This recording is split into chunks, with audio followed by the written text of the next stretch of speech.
R20 BTech వాళ్ళకు వచ్చేసరికి JNTU Khelo గాని, జేఎన్‌టీయూ జీవీలో గాని, జేఎన్‌టీయూఏలో గాని వచ్చేసరికి 4.2లో సబ్జెక్ట్స్ లేవు.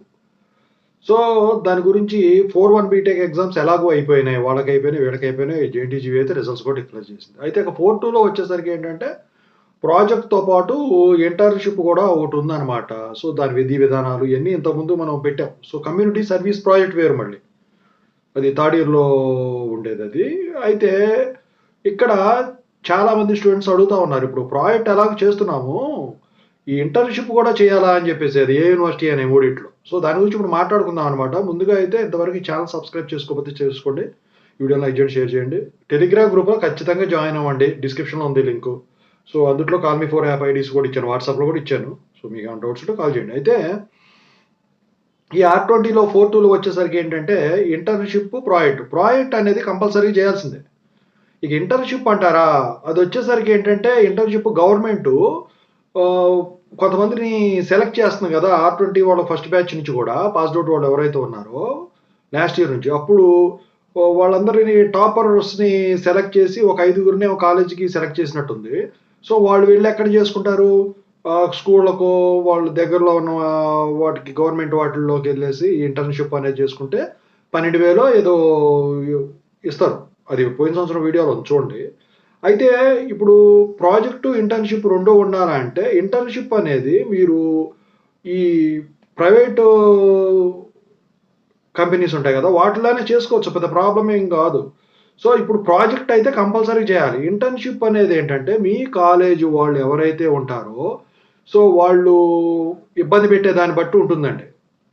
సో, ఇప్పుడు వాళ్ళు కంపల్సరీగా చేయాలన్నారనుకోండి కొంతమంది స్టూడెంట్స్ ఫర్ ఎగ్జాంపుల్ ఇప్పుడు సమ్మర్‌లో ఇంటర్న్‌షిప్‌లుంటాయి.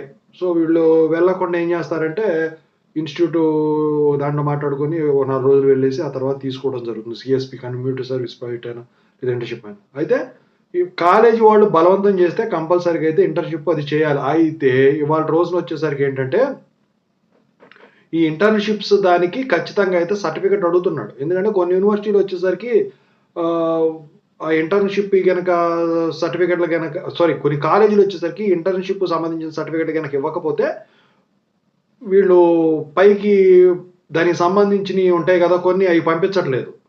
సో, పంపించకపోతే ఏమవుతుంది మీకు సర్టిఫికేట్ పీసీసీ, ఎంఎం ఆగిపోతది. సో, ఎన్‌పీటీఎల్ కోర్సులియి ఉన్నాయి.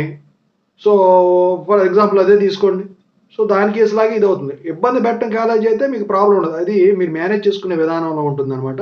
ఇంటర్న్‌షిప్పు ఖచ్చితంగా చేయాలంటే దానికి క్రెడిట్స్ అసైన్ అయి ఉంటే ఖచ్చితంగా అయితే ఇంటర్న్‌షిప్ ప్రోగ్రామ్ చేయాలి. క్రెడిట్స్ లేవు. 0 క్రెడిట్స్ అనుకోండి. నిల్ క్రెడిట్స్ అనుకోండి. మీ కాలేజీ వాడు దారి చూపిస్తే ఆ దారిలోనే వెళ్ళాలి. ప్రాజెక్ట్ మాత్రం కంపల్సరీగా చేయాల్సిందే ఎవరైనా కానివ్వండి. ఎందుకంటే దాని బుక్ రికార్డు, సర్టిఫికేటు ఇవన్నీ కూడా ఒక కేస్ స్టడీ కింద ఉంటాయన్నమాట. మీ ఎనకొచ్చే జనరేషన్స్‌కి ఉపయోగపడతాయి. మళ్ళీ మీరు కంపెనీలకి ఎటికన్నా ఎళ్ళినా కూడా కంపల్సరీ మీరు అడుగుతారు దాని గురించి. ఇవాళ రోజు ఇంటర్న్‌షిప్ కూడా అడుగుతున్నారు. ఇంటర్న్‌షిప్ అసలు నాకు తెలిసి మీరు వాళ్ళు రూల్ పెట్టకుండా చేసుకోవడమే మంచిదండి. అది కూడా కంపెనీసు, ఇండస్ట్రీలు వాటిలో అంటే ఏ డొమైన్ వాడు ఆ డొమైన్. సో, ఎందుకంటే మీకు ప్రాక్టీస్ పెరుగుతది. రియల్ టైమ్‌లో ఏం జరుగుతుందో తెలుస్తది. ఇక సాఫ్ట్‌వేర్ కంపెనీలకు గాని, దేనైనా ఇంటర్వ్యూకి వెళ్ళినప్పుడు ప్రాజెక్ట్ కన్నా కూడా ప్రాజెక్ట్ ఏముంది వాడు డమ్మీ ప్రాజెక్ట్ పెట్టేస్తున్నారు.